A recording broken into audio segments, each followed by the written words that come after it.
Good morning, everybody. Grammar here for another daily devotional. I know, ignore my face. I just shaved, so it's breaking out. But let's dive in today. My bad. Refresh yourself in the peace of my presence.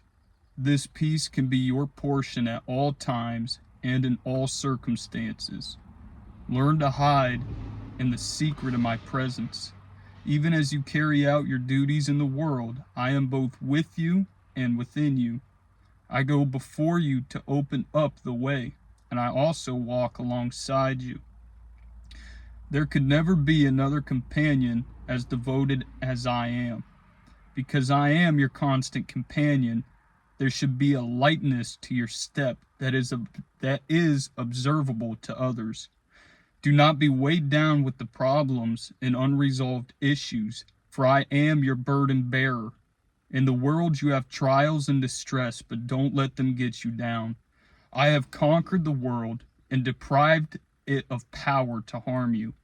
In me, you may have confident peace. And then Psalms 31, verse 19 through 20.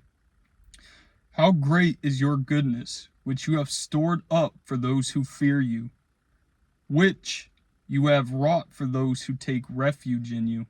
Before the sons of men, you hide them in the secret place of your presence from the conspiracies of man. You keep them secretly in a shelter from the strife of tongues. I have told you these things so that in me you may have perfect peace and confidence. In the world you have tribulation and trials and distress and frustration. But be of good cheer. Take courage, be confident, certain, undaunted. For I have overcome the world. John 16:33. So peace. Seek God's peace in his presence. About 2 years ago, I had a couple accidents. One of my accidents, I got my license suspended. Somebody was turning, and I kept driving, and I barely nicked the back passenger side of their car. Nobody got hurt, but she did try suing me. And at the accident, there was an ambulance, like 2 fire trucks, and there was like 3 or 4 cop cars. And like I said, nobody was hurt. It was just me and her who got in the accident. We were just leaving a stop sign, so we were going maybe 25, at the most 25 miles per hour. But being stupid, I realized, I'm like, hey, I'm already broke. I'm not in a position to be paying money or losing my license and losing a car. So I kept driving. Later, this is how dumb I was. I thought I could drive past because I thought it was going to be over with. And a cop saw me and he's like, hey, she said you hit her. And I'm like, yeah, I did.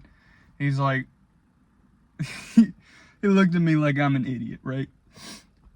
So that was one accident. So they suspended my license for 2 years. And at that time, I had to use my car to get to work and whatnot. So I was still not even following the rules, which led me to my second accident. One night, I got super drunk and I decided to go for a car ride. I was stressed. I didn't know what to do. Honestly, I didn't even think I'd see the next day.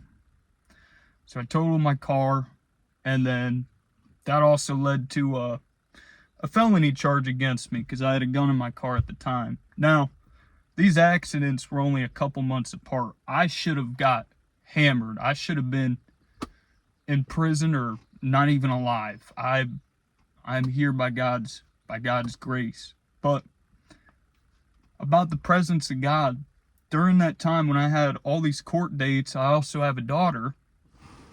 Car seat in the back. I have a daughter, and at the time too, I was struggling to see her. I I was paying child support, but we didn't have anything actually set in place that says, hey, you have your daughter this day. So there were a couple times that for about a month that I would go without seeing my daughter. And add that in with all my car problems and losing jobs. And I'll tell you, the one thing that brought me peace, and a crazy peace, was just sitting and reading the Bible. Just spending time in God's presence. And He will overcome all your burdens with peace if you go to Him. Because I don't know, man, I was just so down. I thought I hit rock bottom. Then I thought I hit rock bottom's rock bottom. It was just crazy. Honestly, I didn't think it could get any worse. And had it not been for God, thank you, God. Had it not been for Him, I probably wouldn't even be here. So seek first the kingdom and His righteousness, and God will take care of you emotionally, physically, spiritually. That's all I got for today. So thank you for joining me, and God bless you. Wash away my sin, leave me